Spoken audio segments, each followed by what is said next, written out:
Welcome back to the channel, everybody. We're out here on the 4th of July weekend doing a little shooting, sighting in some new arrows that I just built.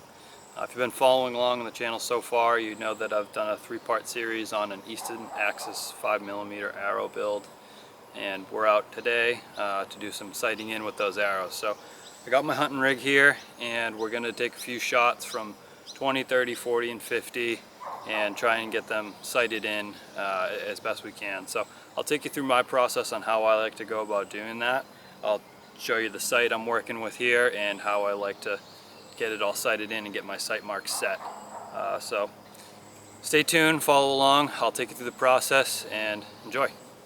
Alright everybody, so the sight I'm working with is a Sword Sniper Pro. This is a roving sight, so you got the ability to roll the sight up and down. The other features with this sight is that it has 2 pins. You can see those there. So it's got a horizontal pin and a vertical pin, which is something I really like, and the ability to roll up and down. So 2 pins that move. And my process for going about this is I'm going to be sighting in at 20 yards from my top pin, and then my bottom pin will be a rover, and that'll be my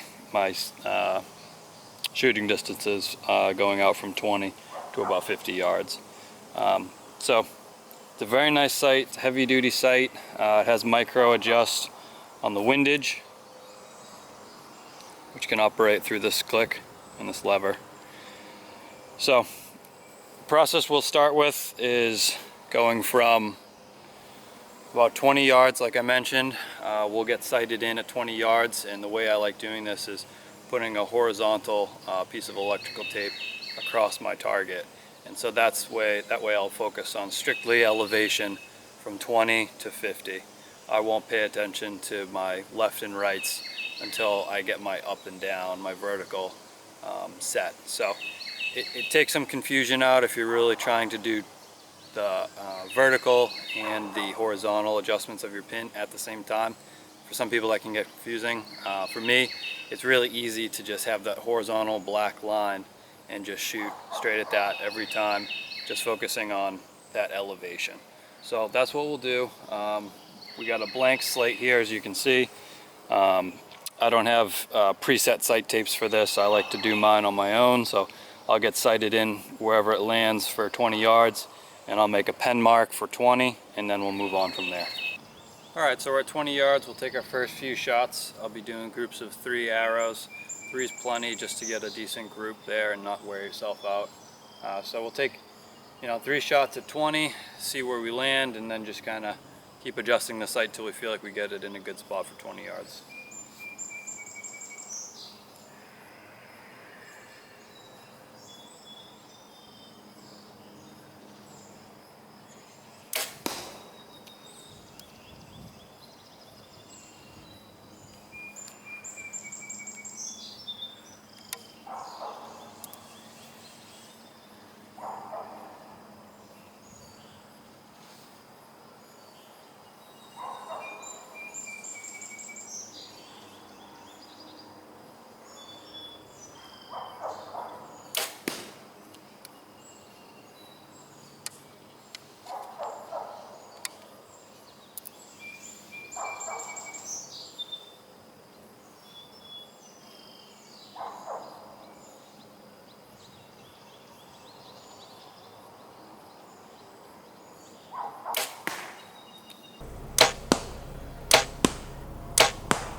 Alright, now that I've had some time to take a few shots at 20 yards and feel like I get pretty consistent results hitting that electrical tape line there, I just wanted to touch on this sight maybe a little more in depth.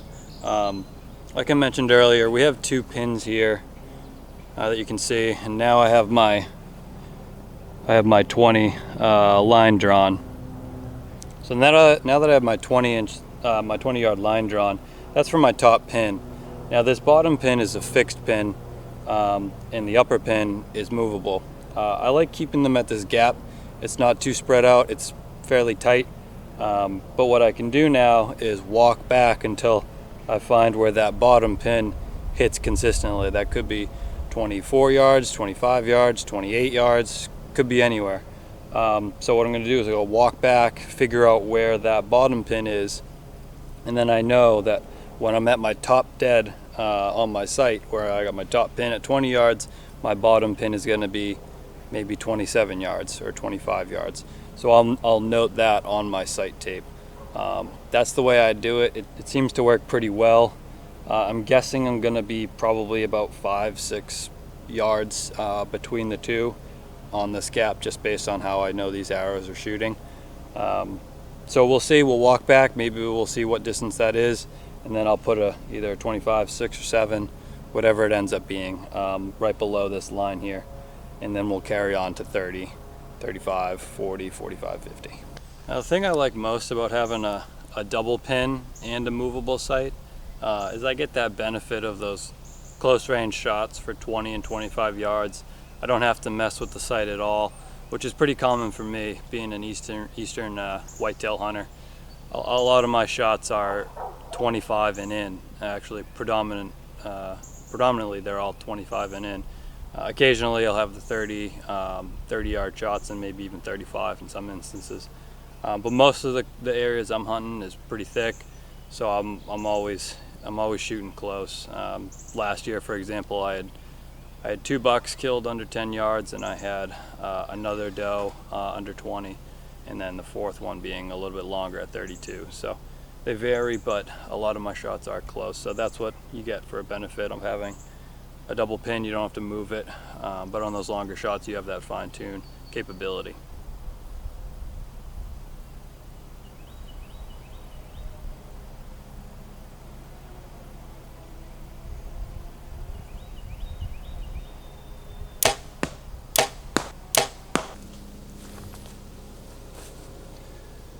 Alright guys, once we step back to about 24 yards to start and used our bottom pin, this is where we're hitting. We're about 1.5 inches high across the board. So I'll probably take another shot or set of rounds from 25 and 26 yards and see if that bottom pin gets me in here, and then I can know, 26 or 27 yards might be the sweet spot for that bottom pin. So far so good. We'll step back, take shots there, get that bottom pin set, and then we can start rolling out to 30, 35, and so on.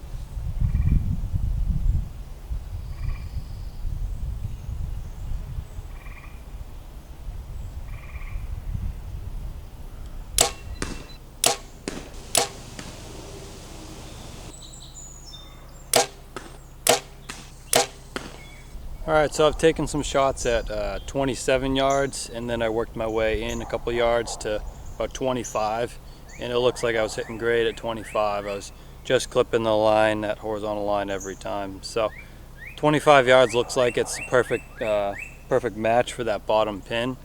So I just do a 25 below that line, indicating that would be my 25 yard pin, which would be the bottom pin. So now, pretty simply, we'll just step back to 30, and we'll loosen this lever on the side, roll this sight down, and pick up our 30 yard pin wherever it lands, work on to 35, so on.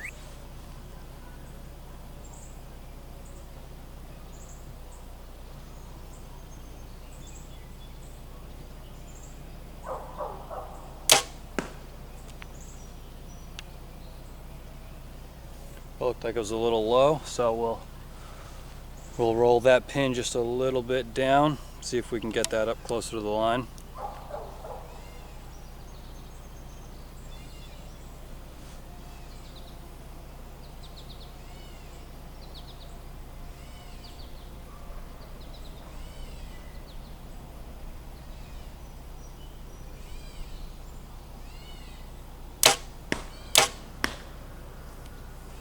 All right, let's go check it out.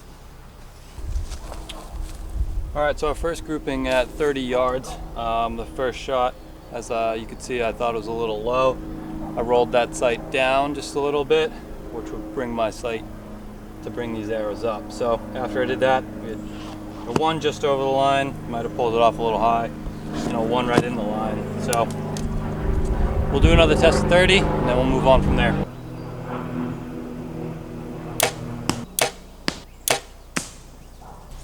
Alright, now that we got a few shots in at 30 and we figured out our 30, that's now marked, and then we moved on to 35. Just took a few shots at 35, and once you get into the habit of jumping back every 5 yards and seeing the gaps that you're setting, it's pretty easy to roll and get a good guess. So just a few shots into 35 yards and just a minor adjustment, and I'm hitting the line 2 out of 3 shots on every group. So it gets pretty easy as you go down. One thing that helps is having that white target with that black line. It's really easy to see your arrow where you're hitting high or low and make minor adjustments as you're shooting. And that's what we've done so far. So 35 is now done. We're going to jump on to 40, and the process just is repeating itself. But so far so good.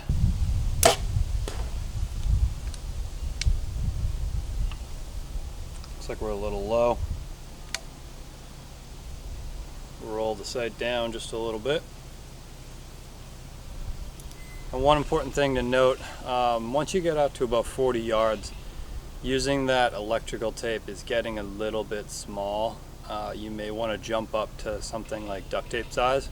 It might be easier to keep your pin, hovering on.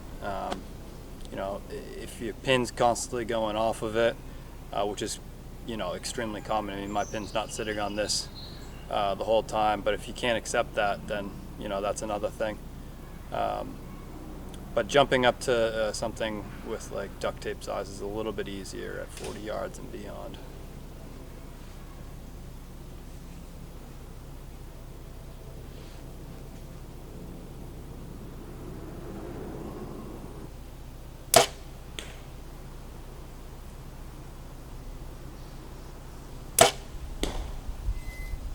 Looks like we're a little bit low, just a touch low on all those, but we'll double check, make a quick adjustment on the sight.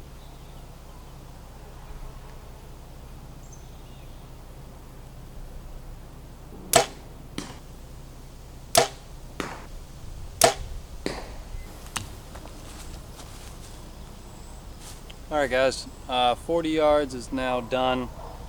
Took a few rounds. I think shot about 4 or 5 rounds from 40. Definitely size up on your horizontal line once you get to about 40 yards. It gets a little bit panicky shooting at a 1-inch line from 40 yards. It's just a little bit small. Your pin's almost always off of it. So if you size up to like a 2-inch roll of black duct tape or something, or even just double down on the electrical tape, make that line a little thicker, it's definitely going to be a little easier. But we got 2 in the tape, 1 just a hair low, so I'm happy with that. I shot 2 rounds that were about this result. So remember, we're focusing on elevation, not grouping in general, just how high and low we're hitting. So process is pretty straightforward. You just walk on back, keep trying to hit that line, and just adjust your sight accordingly. Then you can move into doing a vertical line and playing with your left and rights.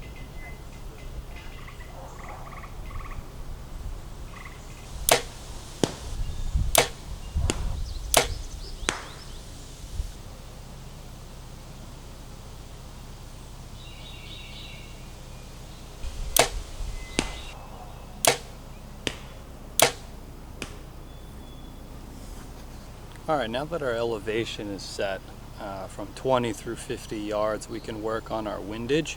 And I'd like to start, like I mentioned, at about 20 yards and then jump back to about 30 and then back to about 40, 45 or 50 yards, just to see how that arrow is changing over the longer distance. So far I can tell that it looks like everything's pretty much hitting behind the pin, but we can make some incremental adjustments if we need to.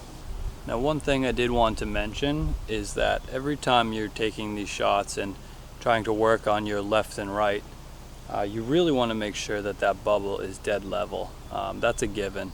I should really be paying attention to that on every shot. It can have a pretty drastic effect on where your arrow is actually landing downrange, especially when you start stretching out the distance or playing with vertical shots out of a tree or down a hill or up a hill. So anytime those shots are breaking, make sure that bubble's level. And when you sight in, make sure that every single time you're shooting, that bubble's dead level.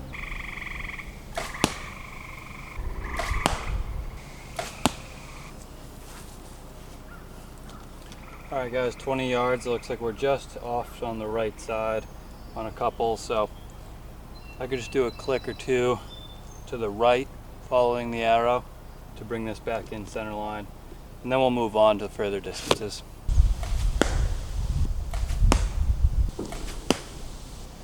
Alright now, so 30 yards, those look great. 2 of them right on the black line, 1 of them just off the edge. So looking pretty good, 20 and 30. I'll probably jump way back and see if I can get anything, you know, veering off one way or the other, but so far it's looking pretty good.